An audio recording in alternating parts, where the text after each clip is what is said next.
Ayer hablé con Dios, me dijo no te frenes, que lo que estás sembrando pronto se sostiene, que vienen cosas grandes, más grandes de lo que crees, que todo lo que perdiste se multiplica en 100, que no mires para abajo cuando el mundo critique, que el que resiste fuerte es el que después dirige, que el proceso duele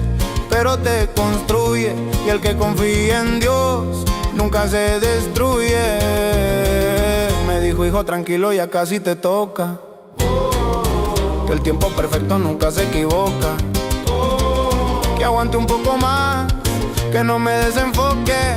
que cuando se me dé nadie lo va a parar. Ayer hablé